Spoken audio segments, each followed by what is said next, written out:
Hello, I'm Rook, a member of the GPSolo Diversity Board, and I'll be moderating today's program. It's the Activate Diversity, Don't Say Gay, and the Stop W.O.K.E Act, Lasting Impact on Free Speech and Education. We would like to thank our ABA co-sponsors, the Commission on Sexual Orientation and Gender Identity, the Government and Public Sector Lawyers Division, the Section of Civil Rights and Social Justice, and the Young Lawyers Division.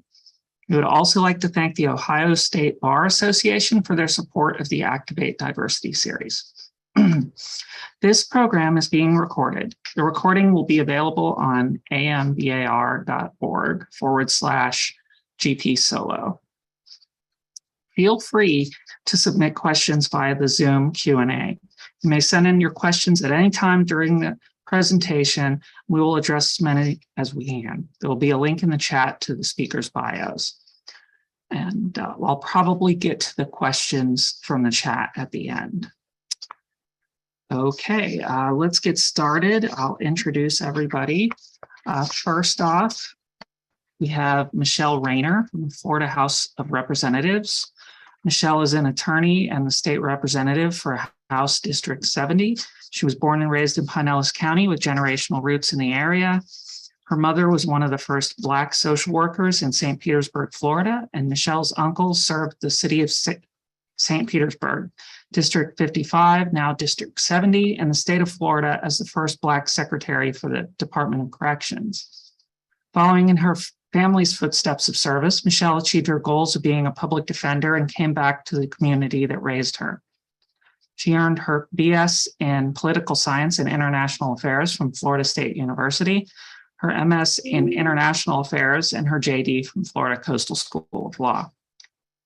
Michele served as an assistant public defender for Hillsborough and Pinellas Pasco counties and legislative aide to former state senator Arthenia Joyner. She ran her own law firm, Civil Liberty Law, before joining Denman Perlman Law. She made national headlines for stellar work focusing on criminal defense and civil rights cases, including that of Marcase McLaughlin, Yasmin James, and most recently, Barbara Pinckney.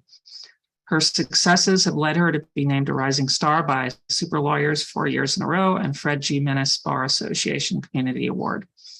Prior to her election to the State House, Michele served as local counsel for the NAACP Legal Defense Fund, a member of Delta Sigma Theta Sorority, Inc., the Fred G. Minnis Bar Association, and on the board of I Support Youth.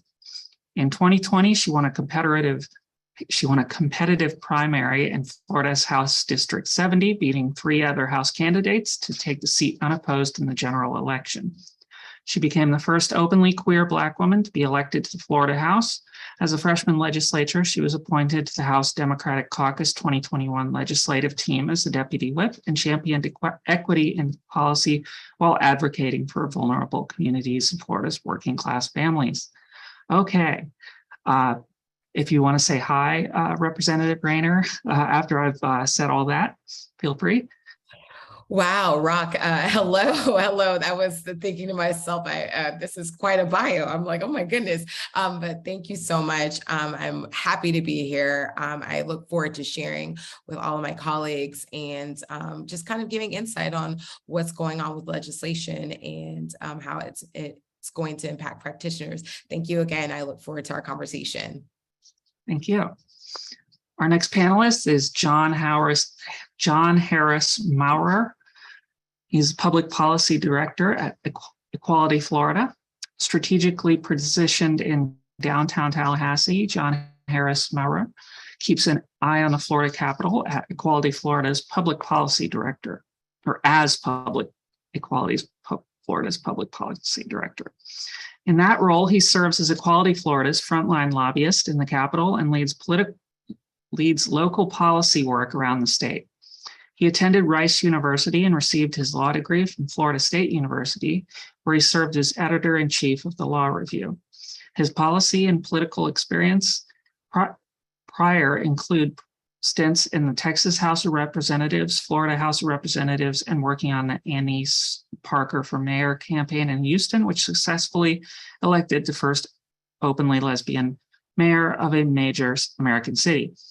Prior to joining Equality Florida's staff, John Harris spent 5 years in private legal practice for administrative and environmental law and continues to practice with Panza Maurer, PA. Hi, John Harris. Hey, Rook. Thanks for having me. For folks who don't know, Equality Florida is the state's largest civil rights organization dedicated to securing full equality for Florida's LGBTQ community. So excited for the discussion today. All right, our next panelist is Morenike Fajana. Is that correct, or is it Fajana? I just realized that. Fajana. Fajana. Okay. So Morenike Fajana serves as assistant counsel at the NAACP Legal Defense and Educational Fund. Prior to this role, Morenike was a special counsel at the New York State Office of the Attorney General, where she worked on civil rights legislation, policy, and advocacy matters. Morenike previously worked as a tenant attorney representing individuals, tenant groups, and tenant associations across New York City at the Legal Aid Society and the New York Legal Assistance Group. Morenike began her legal career as a human rights researcher working in Berlin, Germany, and Port-au-Prince, Haiti. Morenike's work at the New York State Office of the Attorney General included legal challenges to the New York City Police Department's policing practices, the United States Postal Service's transportation policies, and the United States Immigration and Customs Enforcement's policy of arresting non-citizens in and around New York State courthouses. As a tenant attorney, Morenike helped low-income families secure habitable housing, defend against eviction proceedings, and obtain relief for harassment and racial discrimination under the Fair Housing Act. While working as a human rights researcher, Morenike published scholarly articles and reports on international humanitarian law, extraordinary rendition, the right to water and election integrity in Haiti. She obtained her JD from Columbia Law School and BA from New York University. She is admitted to practice in New York in the District of Columbia. She is the proud daughter of Nigerian immigrants. Say hi, Morenike. Good afternoon, everyone. Excited to be here and continue the discussion. Okay, Isabella Nascimento is an associate in the firm's litigation department with a focus on media and entertainment law. She also works on commercial litigation matters. Prior to joining the firm, Isabella worked as a staff attorney at the American Civil Liberties Union of Minnesota, where she litigated cases on the First Amendment, government transparency and accountability, and public access to data. She has experience drafting and editing legal briefs, court orders, and published and unpublished judicial opinions. During law school, Isabella served as a student attorney in both the Federal Criminal Justice Clinic, representing indigent defendants in their federal criminal cases, and the Civil Rights and Police Accountability Project, focusing on Section 1983 litigation, including representing through the true trial the family of an unarmed Black teenager who was shot and killed by a white police officer in Zion, Illinois. Everybody welcome Isabella. Hi, folks. Great to be here with you all today. I'm excited for the conversation. Well, I'm not going to read the really long bio of me, as I'm not really going to be doing a whole lot of talking. All you really need to know about me is I am a Florida civil rights attorney and a transgender woman myself. So this sort of thing is, really important to me. Other than that, we'll go ahead to get this party started right away. And the first thing I'm going to ask is Representative Rayner, since you are the representative here from the legislation or legislative body, sorry, can you explain what are the Don't Say Gay and Stop Woke acts? Yes. So I want to kind of just level set for you. This has been foundational since I came into the House. So the first year we had a tax on trans children. And then the next year we had these two bills introduced, this part of this, I would say this culture war package, right? So the Don't Say Gay bill, or as it's known, I think it's HB 1557, Parental Rights and Education bill, basically seeks to eliminate the existence of LGBTQ people in the class, and students and families in the classroom.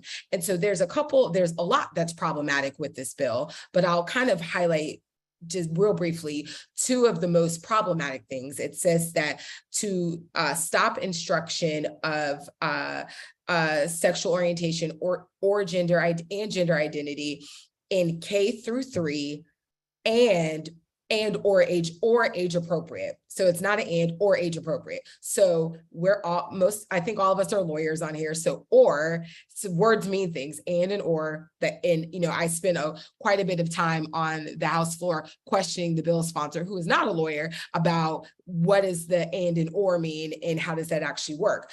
And I'll also defer to John Harris as well, who he and I worked very closely together with regard to both of these bills, if I'm missing something. And I also believe there's another part of the bill. John Harris, am I missing the other part? Please feel free, because I'm kind of getting stuck on that. And I'll talk about the stop woke real quick. No, that was great. Certainly that provision on banning classroom instruction on sexual orientation or gender identity in K-3, or as otherwise deemed not to be age appropriate, was really what attracted the most attention there. Yeah, and then so we're looking at, then we hear, the Stop Woke Act, which is HB 7, which is basically not allowing, the correct, accurate teaching of Black history in the classroom. But also, if you are a business, if you are, so if you are a small business or a corporation and you do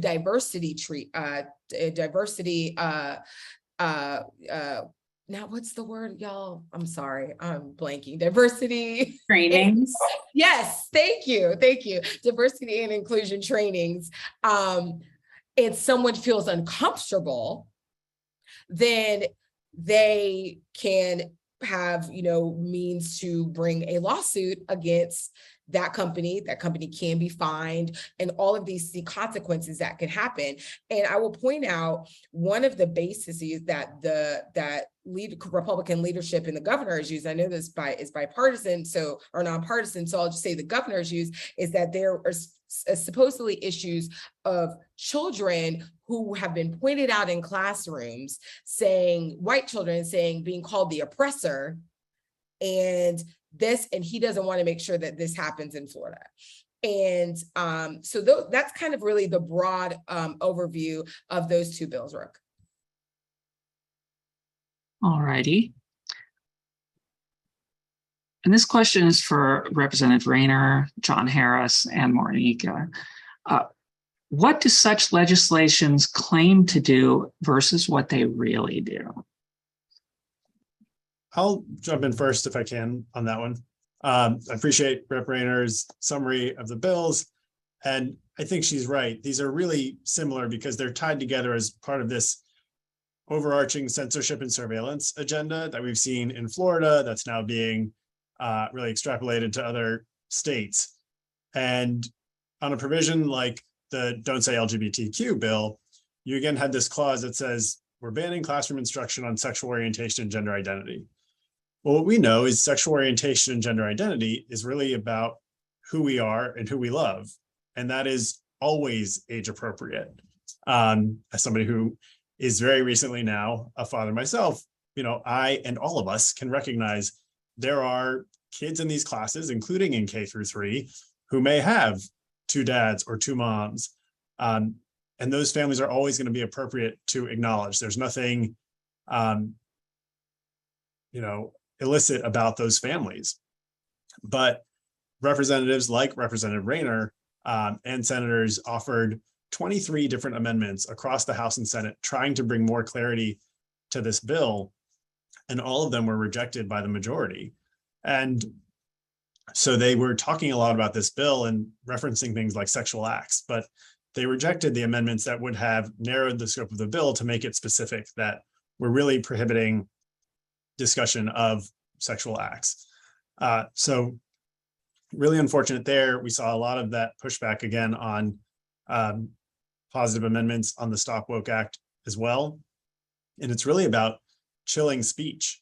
Both of these have strong enforcement provisions and are just unconstitutionally vague so that teachers, employers, diversity trainers, excuse me, don't know often exactly where the line is. So they just won't have these conversations at all.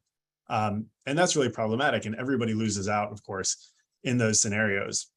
So, we have on one hand the sort of black letter of the law, and on the other hand, you have the bill sponsor on the floor of the Senate when it comes to Don't Say LGBTQ saying, well, really, we're worried about all these kids coming out nowadays because they want to be celebrities on TikTok.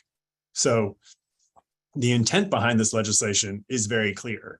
And there is this silencing of having honest conversations. They can and should be uncomfortable conversations sometimes about things like racism and sexism that are sort of the true target for these bills to curtail that sort of speech and those representations in the classroom.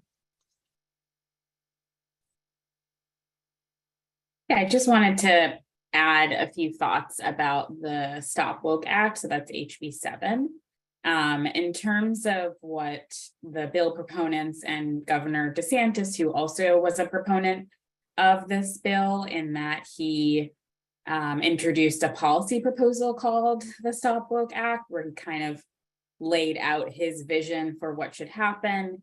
Essentially, he wanted to take a rule from the K through 12 context that prohibited the teaching of the 1619 Project and other sort of works and critical race theory among them, and apply that to not only higher education, but also all workplaces, as Rep. Rayner mentioned. So something that the bill proponents said that the Stop Woke is doing is trying to prevent indoctrination. There were these references to, children being made to feel terrible because of their race and being told that they're responsible for, slavery and other past atrocities. But Judge Mark Walker in the Northern District of Florida, who's the main judge who has actually reviewed the constitutionality of the Stop Woke Act, actually said this bill promotes indoctrination, and it promotes indoctrination of viewpoints that the state legislature agrees with, because the way the bill works is it says there are 8 concepts that are dangerous and controversial and that shouldn't be promoted in schools. You can still talk about those concepts. You can criticize them all you want. You can say color blindness is a great thing, and you can criticize critical race theory all you want. You're only running afoul of the law if you promote those ideas. And when the state does something like that, and when it does something like that in a way that it's imposing really harsh penalties, what it's actually doing is telling the state of Florida and everyone in the state of Florida, these are the viewpoints that are okay to share and express, and these are the viewpoints that are not. I'm sorry. Go ahead. I was just going to add, so Morenike and I are working on some shared litigation about this. And I think what's interesting is the framework for the bill and what this legislation claims to do is really in the name. And in particular, right, in for example, HB 7, they designed the acronym to be the Stop Woke Act. They didn't hide the ball here. It's fascinating to me that now in the course of this litigation, they've kind of pivoted and said, well, actually, it's not so much that we're trying to stamp out a particular viewpoint at all, but instead trying to reach the constitutional ideals of the Equal Protection Amendment and the free speech doctrine. So it's almost as if they have now realized that despite that there is a record of what they were going for and what the legislation was after, what it claimed to do and what it really does, they're now pivoting and it's telling a different story, right? And so trying to kind of walk some of that back. And I think that's really notable. So I just wanted to flag that quickly. Yeah, I would definitely agree with all of the points that have been brought up. I also, one of the things that I did along with partnering with John Harris, but other lawyers who are in our particular caucus, we really worked hard to make a record for the lawyers who are going to litigate this in court. And what we're finding is that the unintended or intended consequences, depending how you look at it, is that litigation has begun on both of these bills day one, that taxpayers are paying for. We all flagged the lawyers who were flagging the unconstitutionality of these bills. We are having judges, agree with us. Just today or yesterday, I believe there was a lawsuit that was filed by a parent because he didn't want to have the LGBTQ flag flown in his child's school. So I have friends of mine who are professors at higher education universities, so at UF or USF, and they're sending me their emails from their dean saying, I don't know what to teach. I've had, teachers who are constituents of mine saying, listen, we were getting into a conversation about Emmett Till, and I was talking about what happened to Emmett Till, actual real history. And literally the teacher stopping in the middle of the conversation saying, let me not say too much. I don't know if I can say that. And the 7th grade child is saying, well, they don't want us to learn. So not only are we thinking about the legal functions of this legislation, but it's literally having immediate impact on how people move as teachers, how parents decide where their children are going to go, the information that people are receiving in schools. So it is, I think, I would say by design, these are the intended consequences. But I leave that up to other people who are much more learned than I am.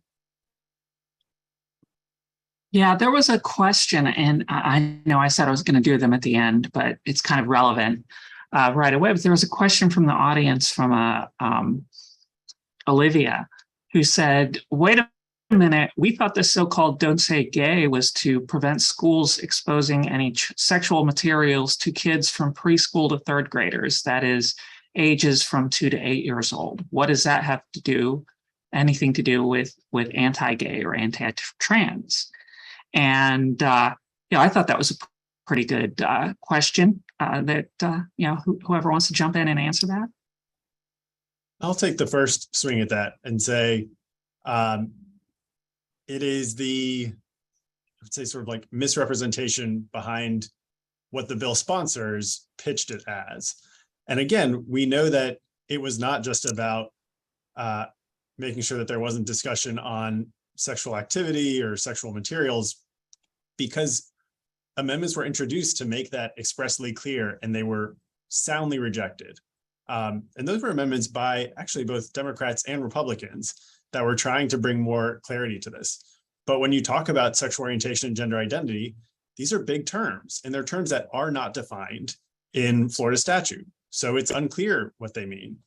And so that's why we have all these issues with the vagueness behind this law. And, whether that means now a teacher is unable to acknowledge that there are parents who may be same-sex parents as a couple, or, when you talk about family structures, what are you allowed to bring up as part of quote unquote classroom instruction? What even is classroom instruction?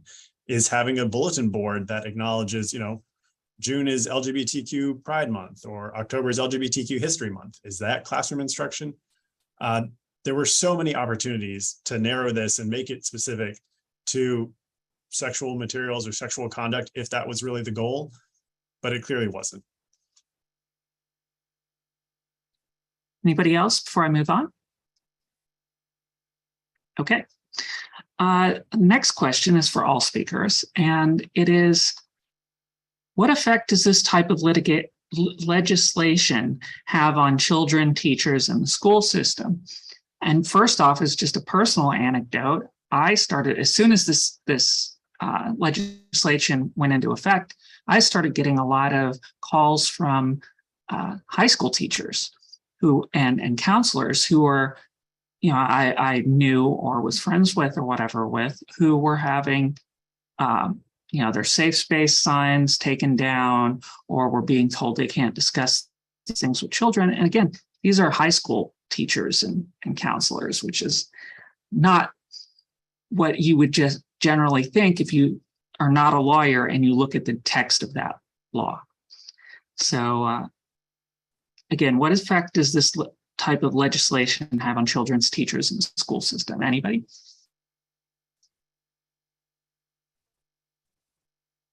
Nobody wants to talk? Well, I kind of think I highlighted it, with the last answer of, just even the personal anecdotes of, constituents who are teachers, who are parents. And I think, John Harris also touched on it as well. There's a lot of confusion about what is classroom instruction, what is diversity training, how, feeling uncomfortable is subjective, right? Like, what may make me feel uncomfortable may not make you feel uncomfortable.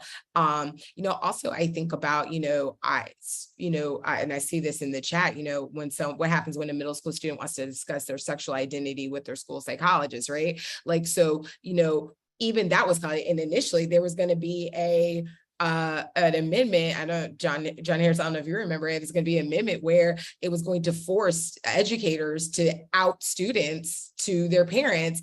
And all of us can agree here that there is extreme problems with that, so I think that it's really putting us in a very, very just murky waters, I think, socially, legally, and it is, I think, really affecting students and teachers and business owners much more than we actually think. What other states are enacting similar legislation because of Florida's legislation? Anybody? John Harris? I'll jump in on other states, but really quickly, one other effect I think Representative Rayner mentioned well, and Rook, you touched on as well, the fear that's being created by this legislation, by the uncertainty that's out there, and the really serious impact we're having on mental health for our minority students who see themselves being erased or getting this impression that talking about themselves, their experiences, is somehow a bad thing or a negative thing. And in addition to that, we'd be remiss if we didn't touch on teachers leaving the profession in Florida. We have a crisis for education in Florida. Not that we don't have enough teachers in the state, but we don't have enough people willing to teach because laws like this have made the environment so hostile. And in the case of both of these laws, we just saw new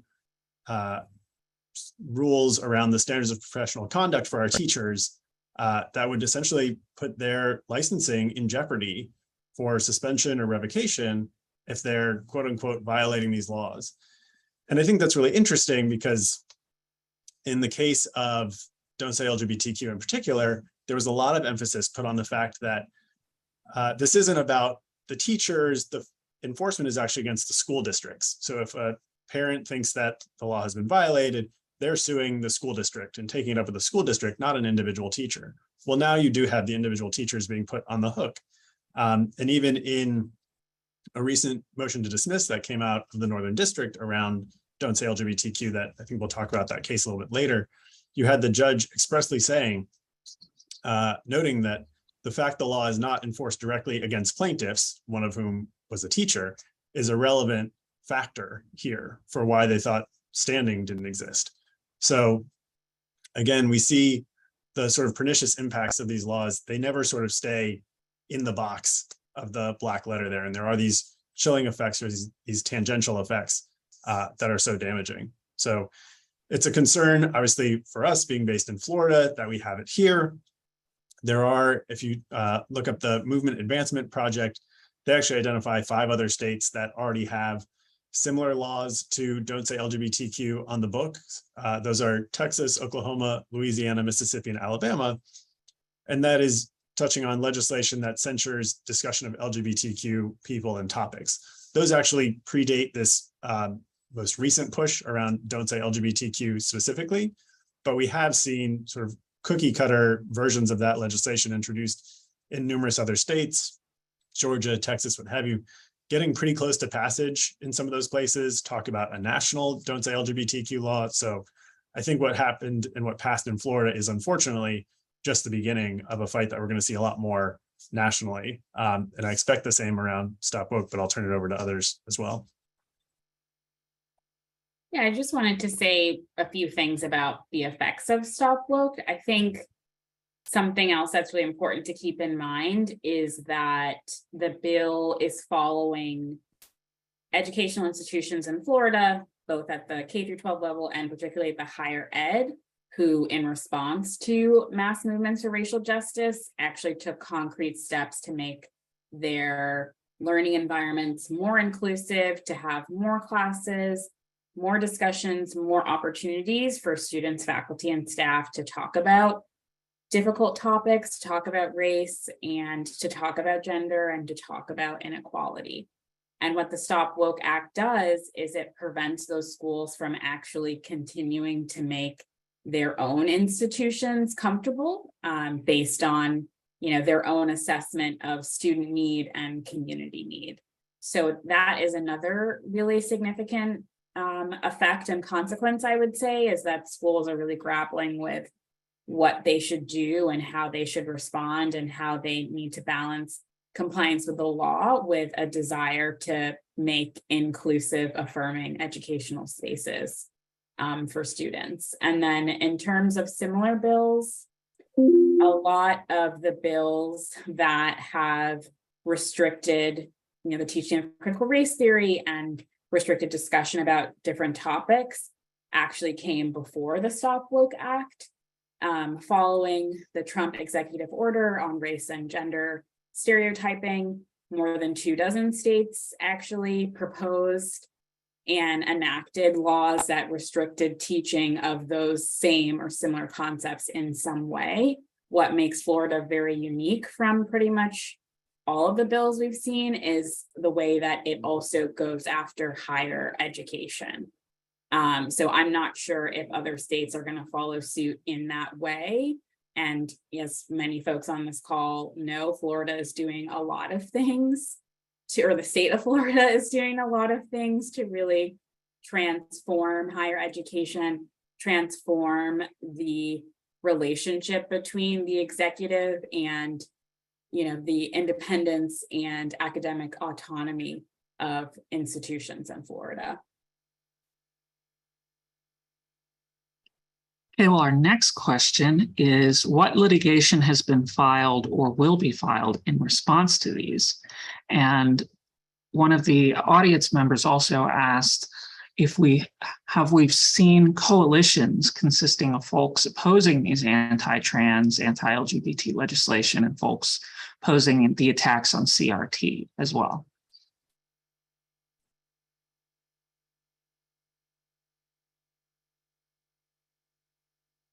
John Harris, you want to start? Sure. In terms of litigation, we have seen a lot of challenges to both pieces of legislation. In Florida, on the Stop Woke Act, you basically have educational plaintiffs suing to push back and business plaintiffs suing to push back. In the Don't Say LGBTQ realm, there are 2 federal cases that have been filed. Equality Florida has been a plaintiff to one of those, the one in the Northern District of Florida. There was another, and that case was brought by Kaplan Hecker law firm, the National Center for Lesbian Rights, and attorney Elizabeth Schwartz. It was a group of plaintiffs, families, whether those are same-sex LGBTQ parents or parents of LGBTQ youth, or youth who may be LGBTQ, as well as teachers and organizational plaintiffs, again, like Equality Florida, Family Equality. In the Middle District of Florida, you had, I would say, a similar lawsuit that was brought by Lambda Legal, Southern Legal Counsel, and Southern Poverty Law Center with similar plaintiffs. Both of those have just recently been dismissed for a lack of standing. That was pretty surprising to us, but in the Northern District, that's going to be re-pled, and I believe in the Middle District as well. It was actually interesting in the Middle District, it was dismissed sua sponte in response to the plaintiff's motion for preliminary injunction. So I think tough roads ahead there, but a lot of confidence ultimately in the claims there. And I would expect long roads for that litigation in both sort of areas. Also just worth noting, again, as mentioned earlier, we did recently see a parent using Don't Say LGBTQ to sue a school district for putting up rainbow flags, claiming that a middle school teacher was trying to change their child students' beliefs. Interestingly, the plaintiff there is a father who was reportedly suspended from practicing law for 15 months in New Zealand before he came to Florida. And again, also interesting that in that motion to dismiss in the Northern District, the case that Equality Florida was part of, the judge expressly stated that there was no vagueness issue specifically about the ability to have a rainbow flag in a classroom, because that is not classroom instruction on sexual orientation or gender identity. So clearly we do in fact have a lot of confusion about what constitutes discussion of sexual orientation or gender identity if you've got folks bringing these claims as they can under that law. So I'll turn it over to Isabella and others for a little more on the litigation. Yeah, on the Stop Woke Act, I'll say, and as Morenike already indicated, is Chief Judge Walker in the Northern District of Florida currently has, I'm at least familiar with 4 different cases challenging the Stop Woke Act. And whether there are more down the pike, I'm not sure, but certainly the 4 are staggered slightly, although they're likely to follow a similar track. But the short answer to the question is there has been plenty of litigation so far, and it's all come pretty quickly on the heels of these laws going into effect. And at least one so far has been successful in preliminarily enjoining part of the law. And 2 other cases have a preliminary injunction decision outstanding still. And so we'll see what comes of that. But in the Northern District of Florida, at least, there are 4 cases pending. Whether there are others pending elsewhere, I'm not sure. And I think my co-counsel can answer that. There are also cases in Oklahoma and New Hampshire that are challenging laws that are quite similar to the Stop Woke Act. Again, those are primarily K through 12 challenges. The other thing I wanted to just go back to is just the larger coalition and the question about whether there are groups working across issue areas. So not just, folks working on the educational bills that focus on race and sex, and then other folks working on educational bills that are more about LGBTQ identity. And I know that a lot of the different national organizations that work on these issues do meet regularly to kind of talk through the best way for us to be supporting one another's work, even if we don't have capacity to file lawsuits in all of these places at the same time. Yeah, that's a really great point. And one other thing to highlight is just to the extent that we're seeing legislation that's painting with such a broad brush and really touching on so many different constitutional issues, you're going to see a bit of sometimes some strange coalitions, some surprising coalitions. And that's because it really does, it strikes people that if one group is in power right now, if that were to change and suddenly we've set bad precedent, right, then maybe whether their favored viewpoints at this point could suddenly become the disfavored viewpoints at a later time. And once we've set these principles in law, it becomes a lot harder to correct that later on. And so it does kind of create and bring together these broader coalitions on these points, because there is some looking to the future and saying, okay, well, what if things pivot and maybe things aren't in my favor anymore? And so to that end, it can be heartening sometimes to see when there can be coalitions that are built that you wouldn't otherwise see. But that should also be a good indication that we've kind of crossed a threshold here, and it's causing a lot of individuals concern. Yeah, and I'll just add, I think we're seeing some good coalition work in space on these sort of issues. In Florida, we really feel it. I mean, when you talk about things like Stop Woke and these book banning bills and curriculum bills, they are so connected. The books that they're targeting are those that have LGBTQ authors or authors of color, usually Black authors, or primarily narratives about LGBTQ or Black characters. They're sort of coming from the same corners when we see these challenges. Again, whether they're more focused around race, whether they're focused on gender for sort of that particular round. I wish we saw more of that coalition work. I think there are some natural, interested, and impacted allies who should be showing up more, particularly when you talk about things like the Stop Woke Act that has so many implications for the business community. It's really a government overreach that is such an affront to business owners, telling them about how they can conduct their business, how they can have these diversity, equity, inclusion trainings, what sort of atmosphere they're allowed to have in their workspaces. It's an approach we really haven't seen typically in Florida. And I think there are a lot more partners who could be at the table and should be at the table for these fights, and recognize that they're not in silos. It's certainly not just, an LGBTQ issue or a trans issue for a given bill or a race and color issue on a given bill. And we need to be showing up for each other a lot in these spaces.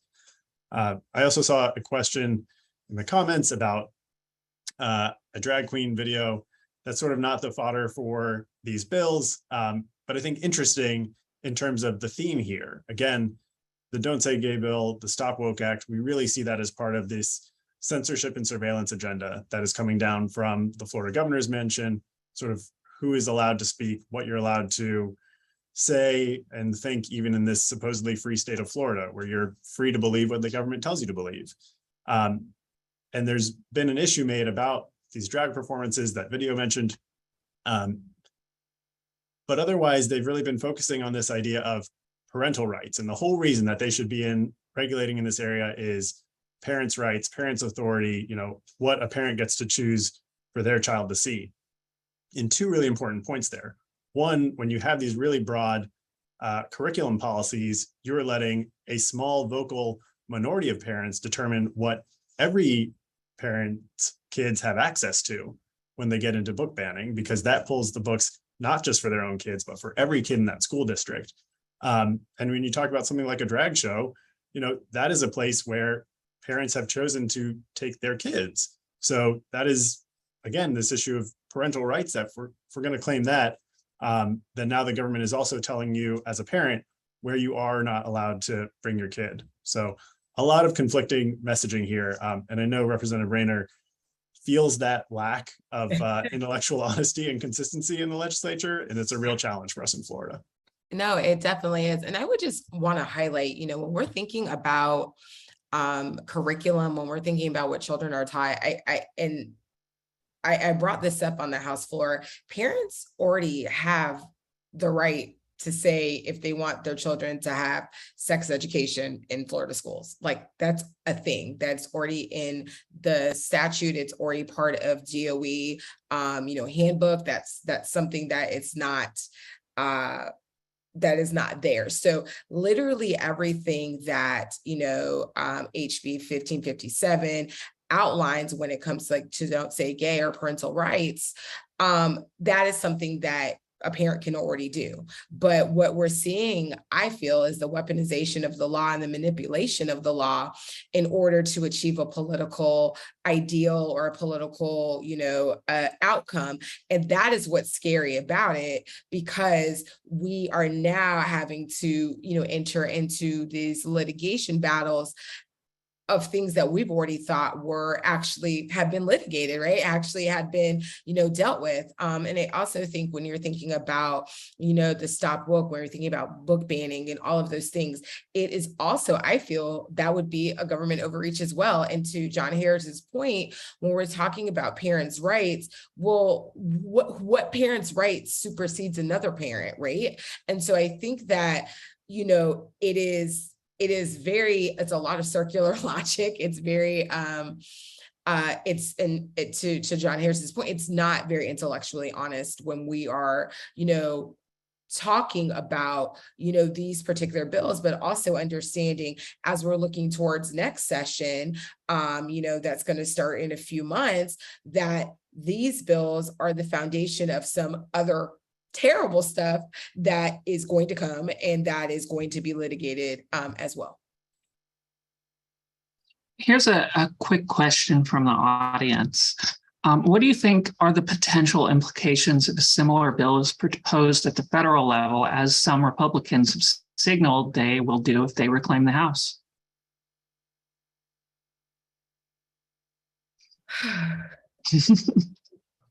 I mean, if it's proposed at a federal level, it would be devastating, right? I think that you would see a lot of, litigation would just be through the roof. Obviously, I think a lot of those cases would go to the Supreme Court. It's concerning about the makeup of their Supreme Court right now and what that will look like. So I think that you would start to see the rolling back of a lot of protections for folks. And once again, we can argue. Obviously, I think that we all can agree and level set that, none of us agree that, these things are illegal or these things are right, but also understanding that, everyone's like, the law is apolitical. It's not, right? There is political implications in everything that we do. And so I think that we have to be really mindful that this could happen, and I will let the litigators, because I am a retired litigator, so let the litigators take over. Anybody else? Yeah, I would say that litigation is something that you can bet on if there were going to be a federal proposal that was enacted. And I think we would raise a lot of the same claims that we're raising in Florida and in other states as well about the bill discriminating based on particular viewpoints, about it being motivated by an impermissible discriminatory purpose, whether that's, towards people of color, whether that's towards LGBTQ people, women, other, disadvantaged groups. But I think that another consequence is just an incredible national chilling effect, even in states where a bill like Don't Say LGBTQ or Stop Woke.E would never see the light of day statewide.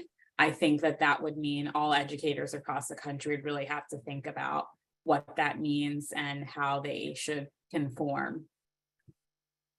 I also think it depends on what type of legislation is proposed. So, for example, we saw with one of former President Trump's executive orders that he had very similar concepts, and a similar challenge was brought to those that are currently pending in Florida, and that was ruled unconstitutional and nationally enjoined, right? So to the extent that it follows that type of model, then I completely agree. I think we can see a lot of similar litigation that buys off on what's already been done here. But there are alternatives in the ways that they could try to structure this, for example, be it through some sort of federal funding withholding and trying to impose that through other kind of carrot and stick means. And so in that way, I think that the litigation might also have to adapt to be structured differently and raise different challenges, similar to, and I'm blanking on the name at this point, but it was based on one of the ACA challenges, et cetera. And so, yeah, I think it's just going to depend on what that looks like. I agree that there will be a lot of litigation. They won't, and it'll happen really quickly. There is a blueprint already that folks can be buying off of to be able to bring challenges.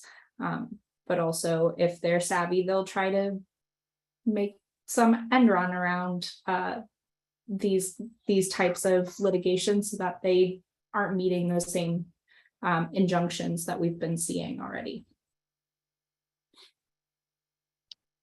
What can we do as a legal community to help on these kind of issues? Okay, I'm happy to join in and to jump in here. I'm actually going to step back from kind of the legal community portion of it, but just say as a community member and getting back to my roots at the ACLU with community organizing, I think the most important thing that people can be doing is going out and voting and showing up at local meetings, being vocal about the negative impact of these laws, both on themselves, their neighbors, etc. Organizing, showing up at marches. One thing that we just would talk about so much at the ACLU of Minnesota is that litigation is always reactive. Even when we're talking about some sort of preemptive challenge, the law hasn't gone into effect yet. You can't actually bring that litigation until there's a law that's been drafted and it's going to go into effect. And so it's always reactive. It's just one tool that we can use, but we have all these other options and that are far more proactive than litigation. It's always better to be able to avoid this type of litigation from ever being proposed. And so I would say, to the extent that you can take the time and go out and engage with community and be vocal and to be able to vote, please do so, because we need that. I would also say, and +1 to everything Isabella just said, +1. I too was an organizer way back in the day, so 100% agree with everything.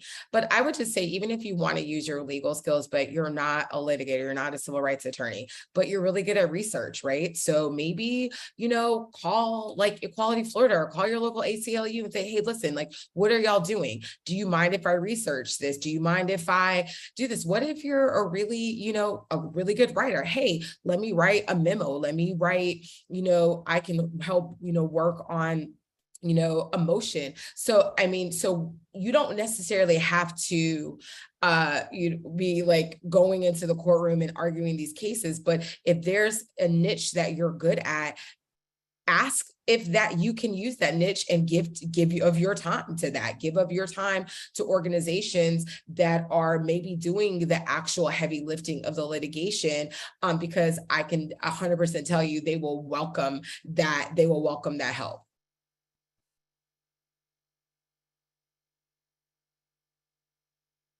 How are we seeing these types of legislations being extended?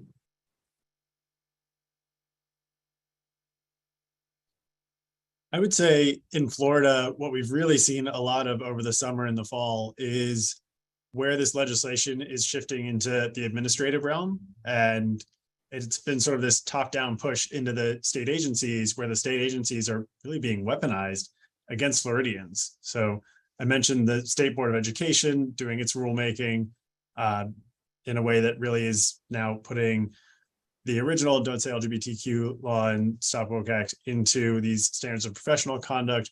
We've also seen a lot of attacks on access to healthcare for Florida's transgender community.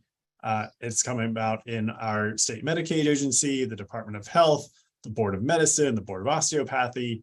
It's really this scary proliferation throughout the agencies.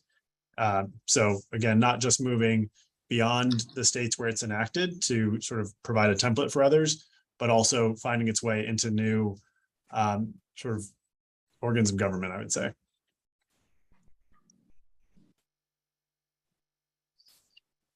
I guess the last question I really have, and I'm going to bug everybody about it, is what gives you hope?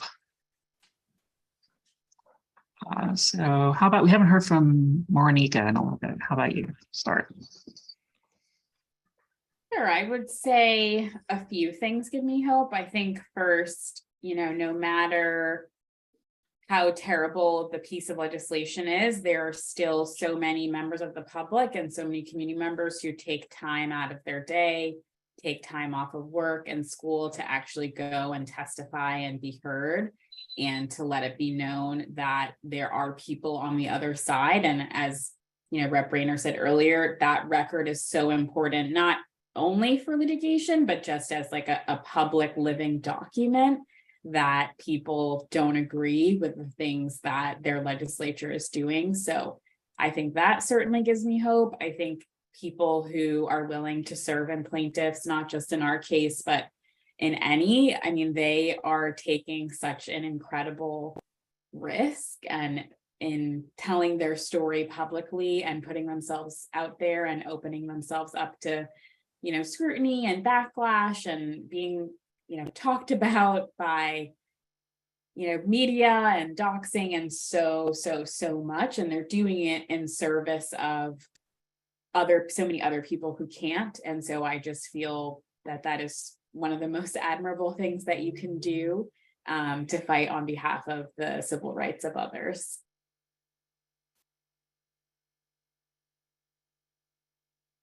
Wants to go next?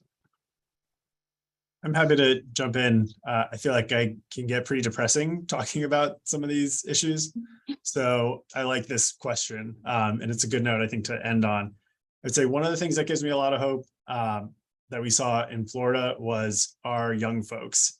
I hope that they come out to vote as well, but we certainly saw them pour out of their schools this summer with walkouts, and not even confined just to Florida, but thousands of students who showed up at the Capitol or walked out of their schools to protest things like Don't Say LGBTQ, because they know they're the most directly impacted by this legislation. And it was really impactful. And I know we talked about that on staff, what it would have meant for us when we were, younger queer folks in school, to see so many of our colleagues and our peers step out like that. Because these were not just the LGBTQ kids. It was huge swaths of the student body. So that was really powerful. And another thing, I'll actually pull an example that Equality Florida's executive director, Nadine Smith, likes to point to. And it's what she calls the Barbara Streisand effect, not just because it's the gayest example, but it is this idea, you may have seen, Google undertook this project to map the whole California coast with aerial mapping. And that included Barbara Streisand's property. And she took issue with it. And, before the lawsuit, I don't know, there were probably 18 people who had ever seen these images. But she filed a lawsuit, she made an issue of it, and then there were something like 12 million views. And I think that's really the moment that we're having around particularly transgender issues in Florida at the moment. There are so many of these attacks, far exceeding just what we've talked about on the webinar today, that ultimately I know we'll win, but we're going through this really difficult process of having to do the storytelling that all of these attacks are leading to. So, when we look at things like the marriage equality fight, I think we lost something like 38 times in a row. But after each one of those, we could see the difference in the polling. We could see that when we started telling love stories about same-sex couples, hearts and minds were shifting. So it's a really painful process to get there, but the legislature is shining a spotlight on a community that's been really misunderstood, intentionally or unintentionally, for a long time. And so I do have hope and faith that eventually, we'll come out on the other side of it. So that's one of the things that gives me hope.